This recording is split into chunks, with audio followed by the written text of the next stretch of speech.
India bull housing finance का भी right issue चल रहा है। देखिए, जब भी बोनस इशू रहता है या स्प्लिट होता है तब इन्वेस्टर्स को कुछ नहीं करना पड़ता, ऑटोमेटिकली उनके डीमैट अकाउंट में शेयर क्रेडिट हो जाते हैं और प्राइस एडजस्ट हो जाता है। तो इन्वेस्टर्स का उनमें कुछ रोल नहीं रहता, ऑटोमेटिकली उनके डीमैट अकाउंट में शेयर क्रेडिट हो जाते हैं। बट जबकि राइट इशू आता है तो इन्वेस्टर्स को सारे इन्वेस्टर को एक ट्रांजेक्शन करना पड़ता है। अगर वो ये ट्रांजेक्शन नहीं करेंगे तो एक नेग्लिजेंस लॉस हो जाएगा, इन्वेस्टर्स की गलती की वजह से एक लॉस हो जाएगा, जो कि आपको रिफंड नहीं मिलेगा, ना ही कंपनी रिफंड करेंगे ना ही ब्रोकर रिफंड करेंगे, क्योंकि दैट इज आपके वो नेग्लिजेंस की वजह से वो आपको लॉस सफर हुआ है। तो हम बात करते हैं जब भी राइट इशू आता है तब इन्वेस्टर को एक ट्रांजेक्शन करना पड़ता है। हम उस ट्रांजेक्शन की बात करते हैं। अभी आईबुल का राइट इशू चल रहा है, for example India bull housing finance का राइट इशू चल रहा है, उसमें रिकॉर्ड डेट 1 फेब है। अब जिन जिन लोगों के पास 1 फेब के दिन इंडिया बुल हाउसिंग फाइनेंस के शेयर है तो उन्हें जिनके पास 2 इक्विटी शेयर थे उनको एक इक्विटी शेयर मिलने वाला है कंपनी की तरफ से, राइट इशू मिलेगा।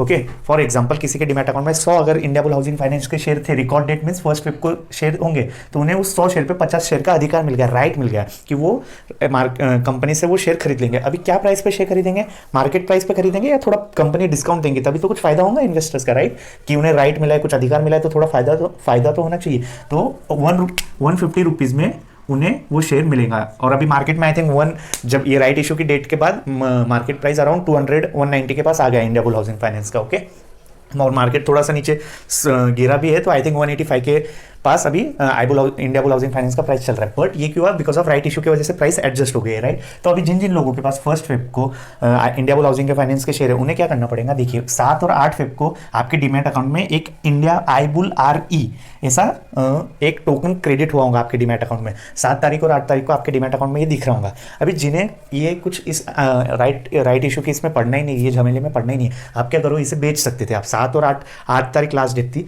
अगर आप इसे बेच देते ना, आप कुछ नहीं करते। ये क्या है एक्चुअली, आपको राइट एंटाइटलमेंट, RE मींस आपको राइट मिला है, राइट एंटाइटलमेंट, अधिकार है। इसकी प्राइस क्या चल रही थी, अराउंड 46-48 पे ये ट्रेड कर रहा था।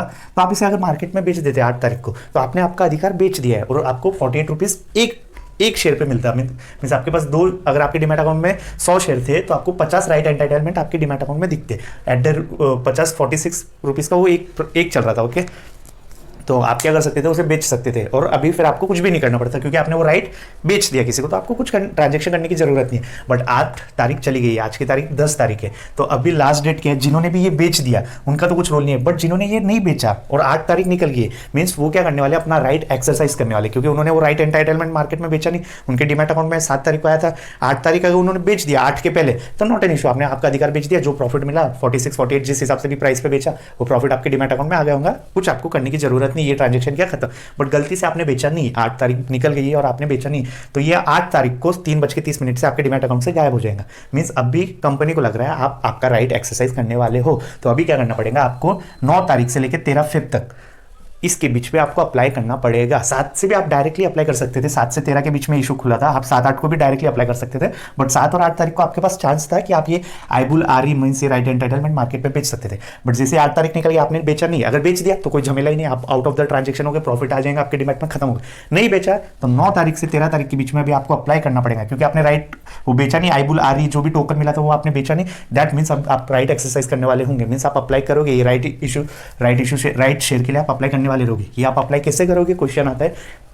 देखिए, बहुत सारे लोगों को कंफ्यूजन है कि ये अप्लाई कैसे करें अभी, क्योंकि 9 तारीख तो आ गई है, ओके, 8 तारीख तो निकल गई है, तो ये आप डीमैट अकाउंट से अप्लाई नहीं कर सकते, आपको इंटरनेट बैंकिंग के थ्रू अप्लाई करना पड़ेगा। जो भी आपके क्रेडेंशियल है, यूजर ID पासवर्ड डालिए आपके इंटरनेट बैंकिंग से, जो अकाउंट लिंक है, और आपकी डीमैट ID क्लाइंट ID डालिए, आईबुल का ऑप्शन आ गया होगा, application supported by block amount ASBA e service करके, या डीमैट राइट इशू या IPO/IPO करके लिखा रहेगा। आप जो भी आपका HDFC बैंक, SBI जो भी ऐप है, लॉग इन कीजिए, आपके क्रेडेंशियल डालिए और इजीली आप अप्लाई कर सकते हो, नॉट एन इशू। अगर आपको नहीं पता होगा तो आप यूट्यूब पे डाल सकते होंगे, बहुत सारे लोगों ने वीडियो बनाए होंगे कि हाउ टू अप्लाई। बट आपको ये डीमैट अकाउंट से आप अप्लाई नहीं कर सकते, आपको इंटरनेट बैंकिंग के थ्रू ही अप्लाई करना पड़ेगा, और आप RTA के थ्रू भी अप्लाई कर सकते हो। बट RTA के थ्रू मत जाइए, ये इजीएस्ट वे कि आप इंटरनेट बैंकिंग से अप्लाई कर लो। हाँ, डीमैट अकाउंट से अप्लाई नहीं होगा, वहाँ पे ढूंढते मत बैठना, आप स्टॉक्स जीरोधा उसमें चेक मत करते बैठना, वो नहीं मिलेगा आपको अप्लाई करना पड़ेगा वाया इंटरनेट बैंकिंग। ओम, क्या होगा अगर मैंने वो जो मेरे डीमैट अकाउंट में राइट एंटाइटलमेंट क्रेडिट हुआ था 7 और 8 तारीख को, अगर वो मैंने नहीं बेचा, गलती से 8 में भूल गया, 8 तारीख निकल गई, इसका मतलब मुझे राइट इशू में अप्लाई करना पड़ेगा, और मैंने गलती से राइट इशू में भी अप्लाई नहीं किया। 13 फेब लास्ट तारीख थी और राइट इशू के लिए भी अप्लाई नहीं किया, और वो जो डीमैट अकाउंट में राइट एंटाइटलमेंट आया था वो भी मैंने नहीं बेचा, जो क्रेडिट हुआ था राइट एंटाइटलमेंट वो भी नहीं बेचा, और राइट इशू के लिए अप्लाई नहीं किया। फिर क्या होगा? कुछ नहीं होगा, मतलब लॉस होगा। वही तो बोला, जब भी राइट इशू आता है आपको ये ट्रांजेक्शन करना पड़ता है। बहुत सारे इन्वेस्टर्स भूल जाते हैं, वो शेयर्स लेके भूल जाते हैं, मीन्स चेकआउट नहीं करते, तो इसकी वजह से आपको वो लॉस सफर करना पड़ेगा, आपको वो लॉस रिफंड नहीं होगा। दैट इज नेग्लिजेंस लॉस, आपकी नेग्लिजेंस की वजह से वो आपको लॉस हो गया। कंपनी ने राइट एंटाइटलमेंट डाला था आपके डीमैट अकाउंट में 7-8 तारीख को, वो बेच दो, वो भी आपने नहीं बेचा, दैट मीन्स कंपनी एक्सपेक्ट कर रही है आप राइट इशू के लिए अप्लाई करोगे, वो राइट इशू भी आपने नहीं अप्लाई किया, that means you have suffer loss. India bull housing finance के इसमें आपको अराउंड आई थिंक 10% का लॉस लेना पड़ेगा, बाकी अलग अलग कंपनी में अलग अलग रहेगा, राइट। तो इसका बट क्यों मींस लॉस क्यों लेना? राइट एंटाइटलमेंट जब भी आपके डीमैट अकाउंट में आता है उसे मार्केट प्राइस पे बेच दो, ये तो इसमें कुछ नहीं करना, सिर्फ आपको सेल ऑर्डर एग्जीक्यूट करना है। ये टोकन आया, ये ये जो भी टोकन आपके डीमैट अकाउंट में क्रेडिट होता है उसे बेच दीजिए। ये अगर आपको ये झमेले में पड़ना ही नहीं है, अगर वो आपने टोकन नहीं बेचा, वो 8 तारीख निकल गई, टोकन की लास्ट डेट भी रहती है, वो निकल गई, दैट मीन्स आपको राइट इशू के लिए अप्लाई करना पड़ेगा। राइट इशू भी अप्लाई नहीं किया, दैट मीन्स फिर तो आपको लॉस लेना ही पड़ेगा। राइट इशू में यही प्रॉब्लम होती है, इन्वेस्टर को एक ट्रांजेक्शन करना पड़ता है। बहुत सारे मैं देखता हूँ उनके अकाउंट में शेयर्स रहते हैं, वो कंपनी का राइट इशू पे आता है and investors are not aware, वो बोलते हैं ये प्राइस इतनी नीचे क्यों आ गई है, फिर उन्हें मेरे को याद दिलाना पड़ता है इसका राइट इशू आया है, जो भी राइट एंटाइटलमेंट आया है आप उसे बेच दीजिए, अगर वो जो भी टोकन आया डीमैट में वो बेच दीजिए, अगर बाई चांस उसकी लास्ट डेट निकल गई वो नहीं बेचा तो राइट इशू में अप्लाई कीजिए। राइट इशू में भी नहीं अप्लाई किया, सिंपल लॉस लेना पड़ेगा, उसका कोई ऑप्शन नहीं है, दूसरा ऑप्शन नहीं है। ओके, होप ये सारे डाउट क्लियर हो गए। एक बार वापस से समराइज कर देता हूँ, जिसके पास भी इंडिया बुल हाउसिंग फाइनेंस के 1 तारीख को शेयर थे, उनको राइट एंड उनके डीमैट अकाउंट में 7 और 8 तारीख को ये टोकन आया होगा IBULRE नाम से, IBUL-RE नाम से, ये आपको अधिकार राइट एंटाइटलमेंट ये टोकन आया। अगर आप इसे बेच देते हो 7 और 8 तारीख को, अगर आपने इसे बेच दिया होगा, आउट ऑफ द ट्रांजेक्शन खत्म हो गया, कुछ आगे करने की जरूरत नहीं, क्योंकि आपने आपका अधिकार मार्केट में बेच दिया। आपको 46-48 जो भी करंट मार्केट प्राइस चल रहा था, 46-48-50 चल रहा था, वो आपके डीमैट अकाउंट में आ जाएगा, खत्म। 8 तारीख निकल गई, आपने ये बेचा नहीं, मीन्स अब कंपनी को लगने वाला है, आप आपका राइट एक्सरसाइज करोगे। 8 तारीख निकल गई, आपने ये नहीं बेचा, देन 13 तारीख लास्ट डेट है, अभी आपको अप्लाई करना पड़ेगा राइट इशू के लिए। अप्लाई कैसे करोगे? डीमैट अकाउंट से नहीं होगा, इंटरनेट बैंकिंग के थ्रू अप्लाई करना पड़ेगा।